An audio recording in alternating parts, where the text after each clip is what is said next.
I was somewhat shocked when one of my friends defined economics as study for the soulless, because let's face it, that was not what I thought previously.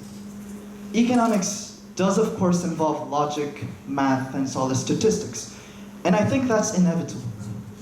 But ever since Alfred Marshall stated that an economist should have a cool mind and a warm heart, both the cool mind and the warm heart have more or less been the goals that a decent economist should pursue for, at least on the superficial level. And as I believed that economics does indeed nurture our society with the warm hearts of the economists, I decided to disregard the comment of economics being the brainchild of the soulless. Then reality struck me hard. As I became more interested in the area of distribution, it seemed clear to me that the ideals in which the fathers of economics have pursued for weren't being implemented into our society. Yes, Korea reached an outstanding feat of 10% growth rate in the 70s, never seen or heard before in the course of human history. And yes, we have overcame the financial crisis of 1997 with the hard work of our parents. But so what? We, at least until this point, most of us simply weren't brave enough to flip the coin and see the other side. Inequality in Korea is rising and has been rising since 1997, and that's taken for a fact. Furthermore, we have created this abnormal system of capital being piled up by already rich, eliminating the possibilities of the trickle-down effect, have created a system in which the greed of monopolies and oligopolies can strive, and finally, letting the world be aware of this funny little system and making the word 재벌 or chaebol be scripted in the English dictionary. Shame on us, yes. But when we widen the scope a little bit more, we see that this whole phenomenon isn't exclusive to the state of Korea.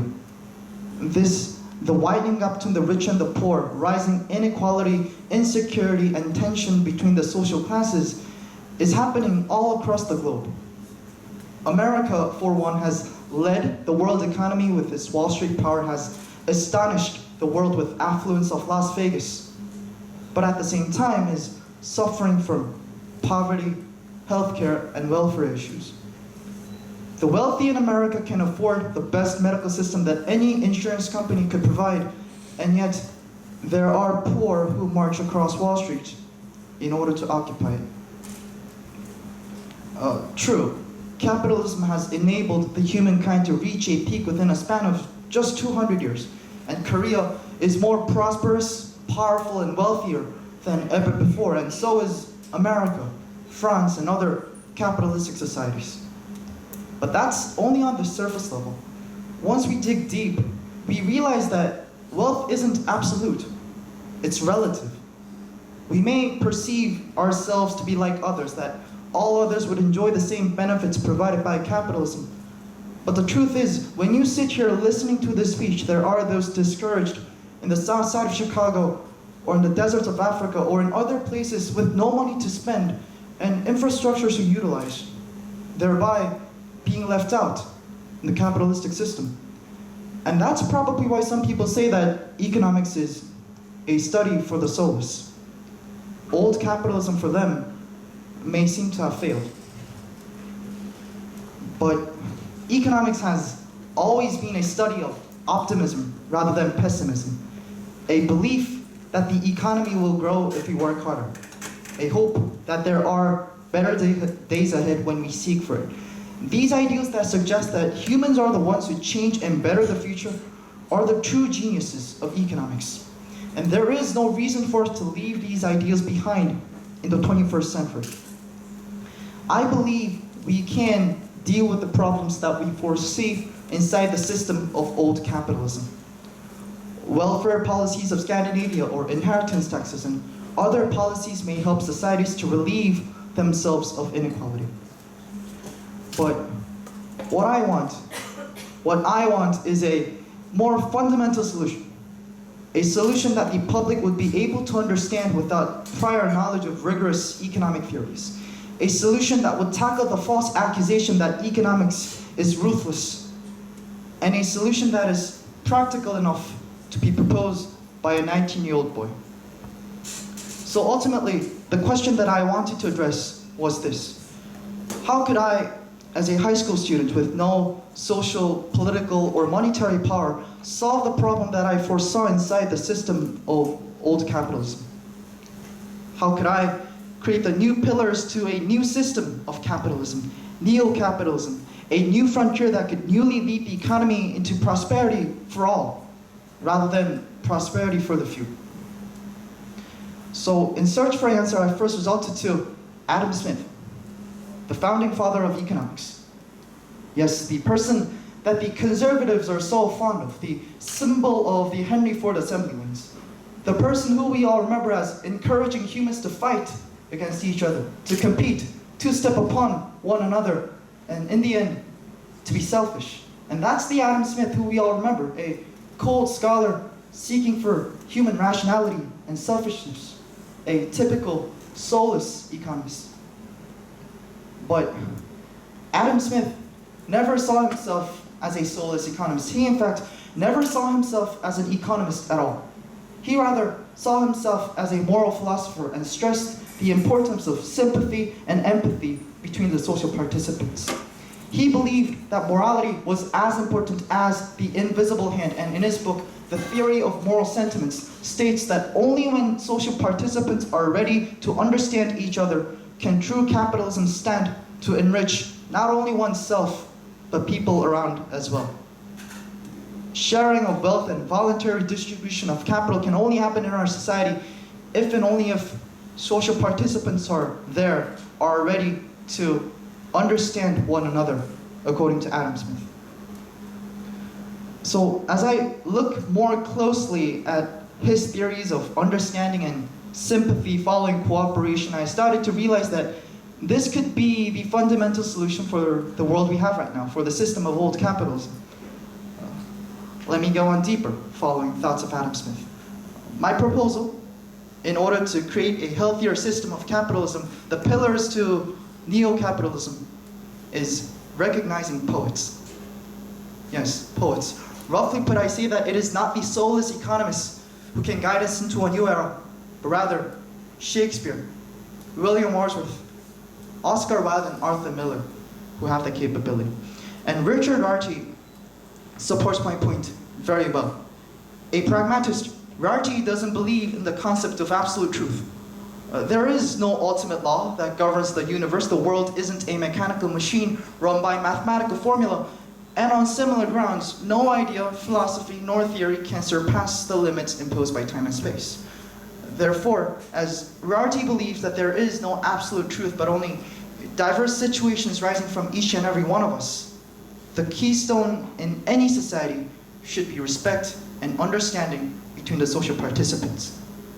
And the poets can lead the different entities to get to know each other better by utilizing their beautiful usage of words to convey different situations to one another. Rorty expects these magicians of rhetoric to swell the readers of novels and poems into an emotional state, a state in which true understanding, whether that take a form of sympathy, empathy, or a simple head nodding, is possible. And I have trust upon Rorty's thoughts, that his thoughts are indeed the fundamentals of solving what the humankind could not inside the system of old capitalism. That if we utilize his thoughts, we may possibly resolve the problems arising from inequality. Understanding involves looking around yourselves a little bit to see what really is going on and to see whether what you're trying to say applies into reality. For instance, you cannot say that rainbow is a color of red, nor can you say that it is of orange. We have the solid responsibility to view, recognize, and tell this phenomenon in an objective point of view, that the shades of both red and orange, yellow, green, blue, violet, and purple, all 7 colors exist in it, in order for us to avoid being liars and to avoid being fools. Saying that there are only positive sides for capitalism would be on similar grounds faulty. Only when we realize that there are both highs and the lows, both ups and the downs, both rich and the poor inside the system of old capitalism that we have right now, will we be able to embrace the ones in dire need of help? So there you have it. We need poets inside our society. But let me go on deeper following thoughts of Rorty. I don't think Rorty meant poets as in people who make money off of their writings. We need poets as messengers, as bridges that connect individuals to create a system of connection, to make us understand one another, to lessen the unnecessary conflict of this world, and to create the pillars to neo-capitalism.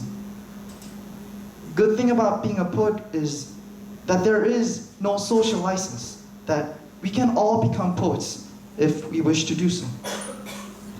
A reporter working on foreign lands to grasp the reality of wealth inequality is a poet.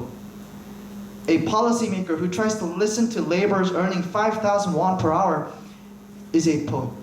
And a skinny boy who stands up in front of a crowd, talking bravely, full of enthusiasm about the hope he has for the poets of this world, is a poet. And I believe that these people are truly the ones who can lead us into neo-capitalism.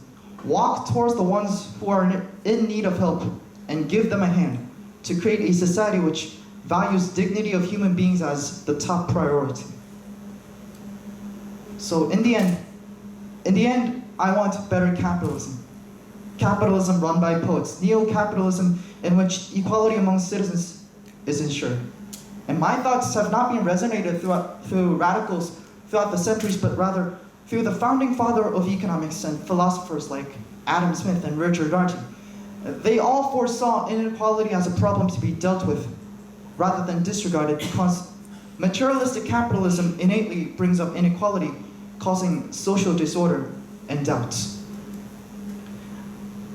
I believe giving help to others in our society can resonate voluntarily if and only if we embrace the art of understanding, the art of sympathizing and empathizing, the art of being poets.